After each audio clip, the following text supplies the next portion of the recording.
Kita semua telah sedia maklum, sejak penutupan sekolah disebabkan oleh penguatkuasaan PKP akibat daripada krisis pandemik COVID-19 ini, pengajaran dan pembelajaran berkonsepkan school-based memang tidak dapat dijalankan sepenuhnya. Malah, interaksi pembelajaran antara guru dan murid sangatlah terkesan pada ketika ini. Sehubungan dengan itu, pelbagai usaha telah dilakukan oleh pihak sekolah, terutamanya rakan-rakan guru kita untuk memastikan momentum pembelajaran berterusan untuk mengelakkan berlakunya defisit pembelajaran dalam kalangan murid masing-masing.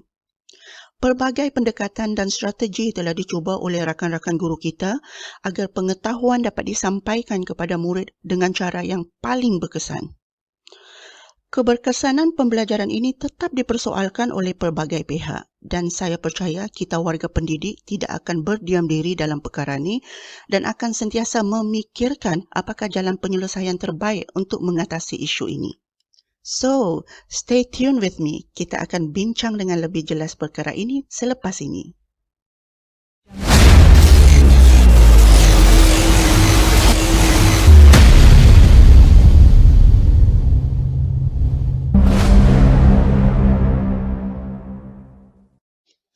Hai semua, kita bersua lagi. Kali ini perkongsian saya adalah berkaitan dengan modul pembelajaran.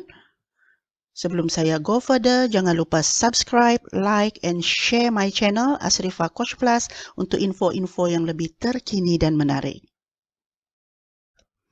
Pada 14 September 2020 yang lalu, BPSH telah mengeluarkan satu manual pelaksanaan pengajaran dan pembelajaran di rumah, manual PDPR.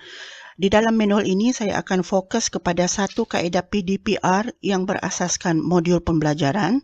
Dan BPSH juga telah mengeluarkan satu kerangka sebagai garis panduan kepada kita semua bagaimana untuk membina dan menghasilkan modul pembelajaran ini. Let's start our discussion dengan menjelaskan apakah kandungan-kandungan yang perlu ada di dalam modul pembelajaran.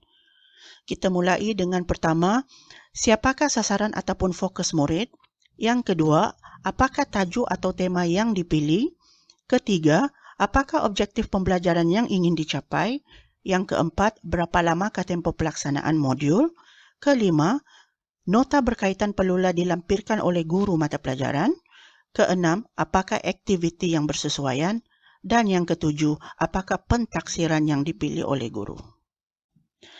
Kita go through satu persatu kandungan yang terdapat dalam modul ini. Dimulai dengan pertama sasaran.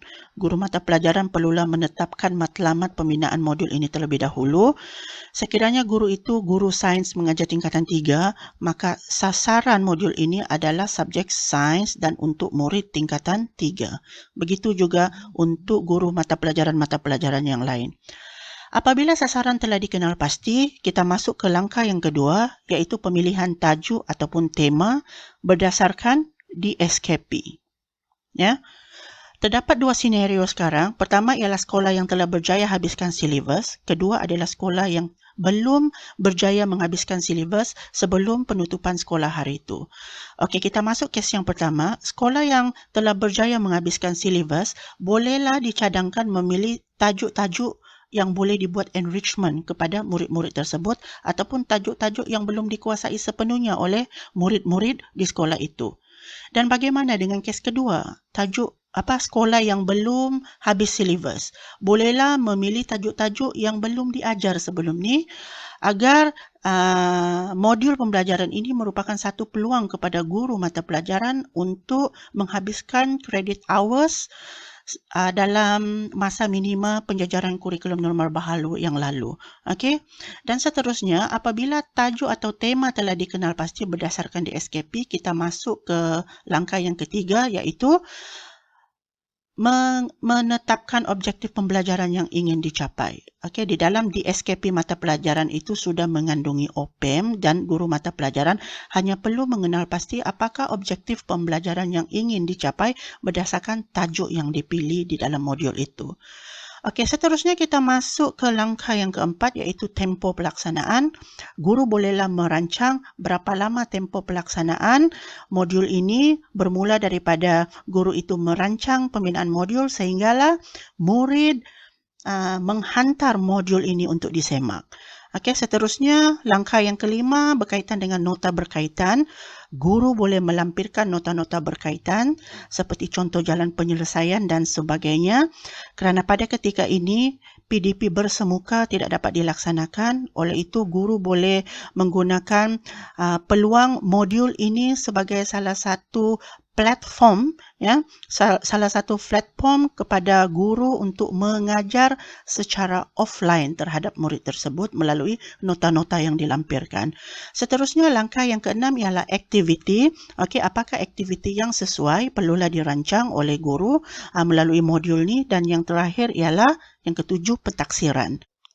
Terdapat beberapa kaedah pentaksiran yang boleh dipilih oleh guru mata pelajaran untuk melihat dan memantau perkembangan murid melalui pembelajaran modul ini. Pertama adalah melalui pemerhatian jawapan murid. Kedua adalah melalui soal jawab di antara guru dan murid melalui medium WhatsApp ataupun Telegram. Ketiga adalah melalui kuis. Modul ini juga boleh bersifat kuis. Dan yang keempat, pentaksiran melalui latihan. Next, saya akan membuat bimbingan secara hands-on kepada rakan-rakan guru bagaimana untuk membuat perancangan pembinaan modul pembelajaran ini berdasarkan framework yang telah disediakan oleh BPSH. Dan mata pelajaran yang akan saya pilih sebagai hands-on ialah matematik tingkatan 4. Daripada paparan di hadapan, di sebelah kanan saya merupakan satu jadual perancangan pembinaan modul, manakala di sebelah kiri saya merupakan DSKP Matematik tingkatan 4. Jadi apa yang saya cuba buat ialah untuk menarik perhatian rakan-rakan sekalian bagaimana DSKP ini akan membantu kita membuat perancangan pembinaan modul mata pelajaran masing-masing. Okey, kita mulai dengan sasaran. Oleh kerana DSKP yang dipilih ialah matematik tingkatan 4, maka sasaran kita adalah murid tingkatan 4. Okey, namanya ialah 4 Zuhal. Okey, tajuk tema. Okey, pada awal saya telah bagi tahu saya akan memilih tajuk matriks. Dan di sebelah kiri saya, di SKP ini mengandungi 3 kolom yang terdiri daripada standard kandungan, standard pembelajaran dan juga catatan. Okey, rujuk standard kandungan 2.2 masukkan ke dalam tajuk atau tema 2.2 operasi asas matriks. Okey. Seterusnya kita masuk kepada objektif. Kita rujuk di SKP di sebelah kiri, kolom yang kedua iaitu standard pembelajaran. Di dalam standard pembelajaran ada 3 standard pembelajaran yang diberikan. Ambil ketiga-tiga standard pembelajaran ini untuk menjadi objektif pembelajaran modul yang ingin dicapai. Oleh itu, murid boleh pertama menambah dan menolak matriks. Objektif yang kedua, mendarab matriks dengan suatu nombor. Dan objektif yang ketiga, mendarab 2 matriks. Okey, selesai objektif. Seterusnya kita masuk ke kandungan yang keempat, tempo penyelesaian modul ini, dan saya memberikan cadangan 1 minggu. Mungkin rakan-rakan guru ada cadangan lain. Okey, bermula daripada 19 bulan 10 sehingga 26 bulan 10 2020. Jadi span 7 hari murid untuk menyelesaikan modul ini. Dan seterusnya kita masuk ke kandungan yang kelima iaitu nota berkaitan. Rakan-rakan guru sekalian, saya memberikan cadangan, cuba lihat kolom ketiga di dalam DSKP. Di dalam kolom ketiga ini, di bawah catatan itu terdapat nota. Jadi, ambil saja nota ni, masukkan ke dalam ruang nota berkaitan di dalam jadual perancangan. Okey, rujuk catatan dalam DSKP mata pelajaran masing-masing. Okey, selesai. Dan seterusnya kita masuk kandungan yang keenam iaitu aktiviti. Apakah aktiviti yang murid boleh lakukan semasa membuat modul ini? Ya, mungkin boleh buat perbincangan bersama rakan melalui WhatsApp. Okey, dan yang terakhir ialah pentaksiran. Apakah kaedah pentaksiran yang boleh dipilih oleh guru untuk melihat dan memantau perkembangan pembelajaran murid melalui modul ini? Okey, saya beri cadangan. Mungkin boleh taksir melalui kuis.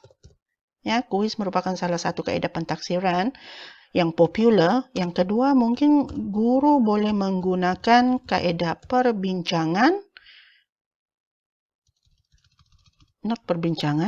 pemerhatian.